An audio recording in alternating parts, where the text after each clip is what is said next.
otot. Fungsi rangka diantaranya untuk memberi postur tubuh, sebagai tempat melekatnya otot, dan sebagai pelindung organ bagian dalam yang lemah.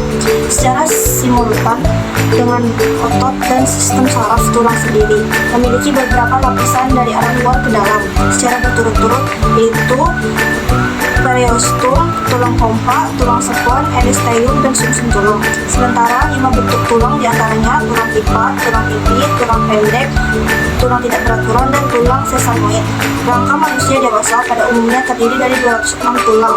Saat lahir, rangka manusia terdiri sekitar 270 tulang. Beberapa tulang menyatu menjadi satu sehingga jumlah tulang banyak berkurang. Susunan kerangka manusia atau skeleton tersusun dari tulang keras, tulang bunga karang, dan pada bagian tertentu terdapat juga tulang rawan. Susunan kerangka dibagi menjadi satu, yaitu poros aksial yang meliputi tulang tengkorak, tulang belakang, tulang dada, tulang rusuk, dan tulang telinga.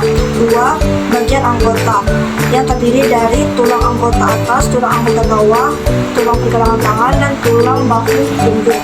Fungsi kerangka: satu, sebagai tempat pembentukan sumsum kuning. Dua, memberikan bentuk tubuh.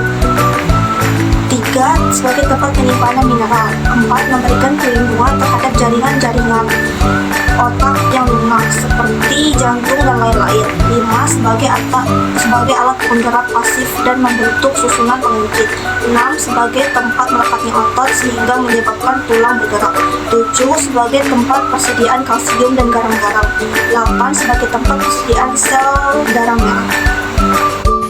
Pembagian tulang menurut bentuknya. Satu, tulang pipa. Umumnya berbentuk silintis dan panjang sebagai penumpang, alat pemindah, dan alat gerak tubuh. Contoh radius, ulna, femur, humerus, tibia, dan fibula, dan lain-lain. Dua, tulang pendek. Untuk menghasilkan kekuatan dan elastisitas di bagian yang terbatas kemungkinan bergeraknya. Contoh tulang pergelangan tangan atau karpal, pergelangan kaki atau tarsa, dan ruas-ruas tulang belakang atau vertebra. Tiga, tulang pipi sebagai pelindung dan perluas permukaan tempat otot merambah. Contoh tulang yang terdapat di kepala atau kranium, tulang rusuk atau costae, dan tulang dada atau sternum. Empat, tulang tak beraturan bentuknya seperti berikat atau skapula, panggul atau cokae, dan sebagainya. Lima, tulang sesamoid berfungsi untuk melindungi tendon dari tekanan pada sendi dan meningkatkan efisiensi sendi. Contoh tulang ini adalah tempurung lutut. Struktur penyusun tulang.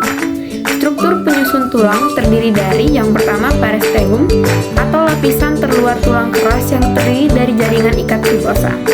Yang kedua, tulang kompak, yaitu lapisan yang memiliki tekstur padat, halus, tidak berongga dan kuat. Yang kelima ada tulang spons, lapisan yang berongga dan berisi sumsum merah. Yang keempat ada endosteum atau lapisan yang terdiri dari jaringan areolar vaskular yang melapisi sumsum. Yang kelima ada sumsum tulang, yaitu tulang paling dalam yang berbentuk seperti jeli dan berfungsi sebagai tempat pembentukan sel-sel darah. Tulang dapat dibedakan berdasarkan zat penyusunnya. Saat ini, yang diketahui adalah tulang terbagi menjadi tulang rawan atau kartilago dan tulang keras atau osteon. Rangka aksial adalah rangka berupa sumbu tubuh. Yang pertama, tulang tengkorak. Tulang tengkorak bagian kepala berfungsi untuk melindungi otak. Tulang kepala terdiri atas satu frontal atau tulang dahi, dua parietal atau tulang punggung, dua temporal atau pelipis, satu occipital atau tulang belakang, satu stenoid atau tulang baji, dan satu ethmoid atau tulang pelvis. Seluruh tulang ini terhubung namun tidak dapat digerakkan. Begitu juga dengan tulang tengkorak bagian wajah, menyatu dan tidak dapat digerakkan, kecuali tulang rahang bawah.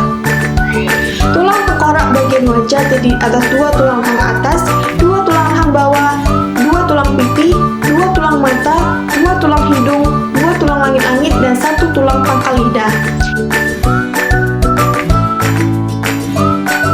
Telinga terdiri dari tiga, yaitu malleus, incus, dan stapes. Fungsi dari tulang telinga tersebut adalah memberikan getaran dari pinang telinga ke telinga bagian dalam. Tulang belakang manusia terdiri atas 7 ruas tulang leher, 12 ruas tulang punggung, 5 ruas tulang pinggang, 4 ruas tulang ekor yang menyatu.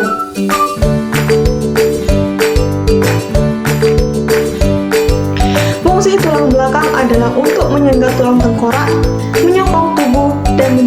kestabilan tubuh dan tempat melekatnya tulang-tulang rusuk.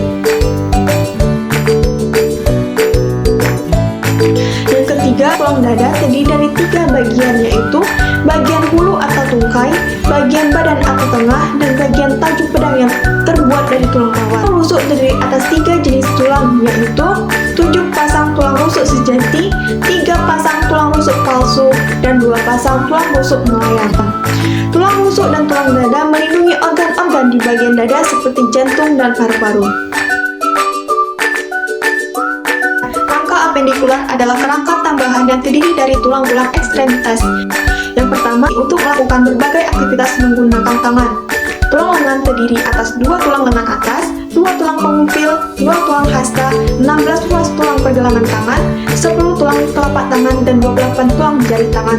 Sedangkan tulang kaki terdiri atas 2 tulang paha, 2 tulang tempurung lutut, 2 tulang taring, 2 tulang betis, 14 tulang pergelangan kaki, 10 tulang telapak kaki, dan 28 tulang jari kaki. Tulang kaki berfungsi untuk melakukan berbagai aktivitas yang menggunakan kaki, menopang berat tubuh, dan mengatur gerak tubuh ketika berjalan. Satu tulang yang baru terdiri atas 2 tulang, yaitu 2 tulang scapula atau belikat, 2 tulang clavicula atau tulang selangkah yang melekat pada tulang dada. Tulang gelang pangkul. Tulang gelang pangkul terdiri atas 3 jenis tulang yang berkaitan erat sehingga membentuk suatu lingkaran yang berlubang. Tulang-tulang tersebut terdiri atas 2 tulang pinggul, 2 tulang duduk, dan 2 tulang kemaluan. Setelah penjelasan kami dari kelompok 8, kami akhiri. Wassalamualaikum warahmatullahi wabarakatuh.